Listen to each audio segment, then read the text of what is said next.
कालू कौआ बहुत ही दुष्ट पक्षी था। वो हमेशा बुरे काम ही करता था।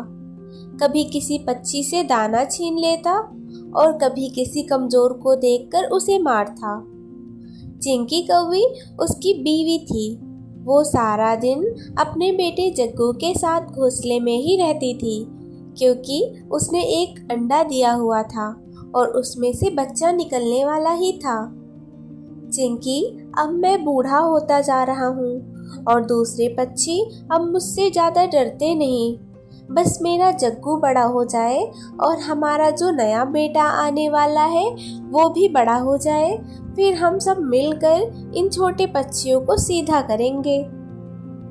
कालू जी, यह जरूरी नहीं है कि अंडे में से बेटा कौवा ही निकले, बेटी कौवी भी तो निकल सकती है। चुप कर जा मनहूस, जैसे तेरी शकल काली वैसे ही तेरी बातें।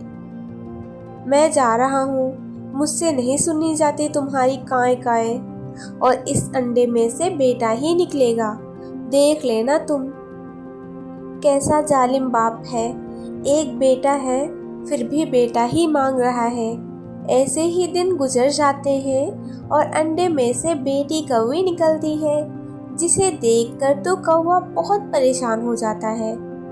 कालू कौवा आते ही मुझसे लड़ाई शुरू कर देगा, इससे मेरा क्या कसूर है?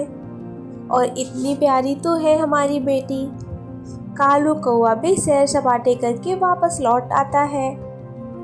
अब मेरी बेटी के सामने उल्टी सीधी बातें ना करना।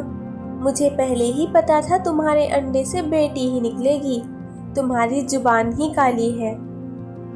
अब लेके आना दाना और खिलाना इसे, मुझसे नहीं पाली जाएगी।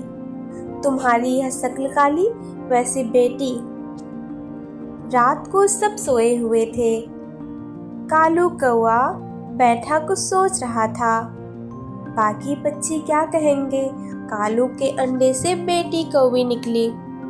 मैं सुबह ही इस बेटी को साथ ले जाऊंगा और किसी चील के हवाले कर दूंगा, फिर सुकून से अपने बेटे के साथ जिंदगी गुजारूंगा।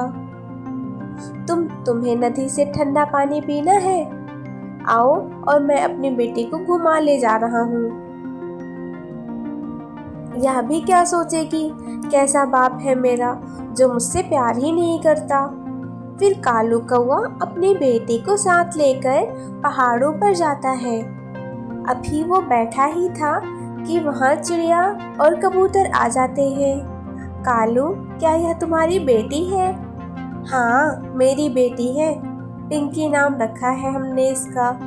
बहुत प्यारी है और नाम भी बहुत प्यारा है। अब इसका अच्छे से ध्यान रखना। बेटियां जब बड़ी हो जाती हैं तो बेटों से ज़्यादा प्यार देती हैं। ऐसे चिड़िया और कबूतर चले जाते हैं। क्या करूं अब मैं, इसका मार दिया तो सब पूछेंगे। क्या बताऊंगा सबको, घर जाकर कोई नया तरीका ढूंढता हूँ। कालू कौवा वापस घर जाता है। जब घर के पास आता है तो देखता है उसके घर को आग लगी हुई थी और उसका बेटा जग्गू मर चुका था। सभी परिंदे वहां जमा थे। कालू यह देखकर बहुत परेशान हो जाता है। कालू, यह क्या हो गया?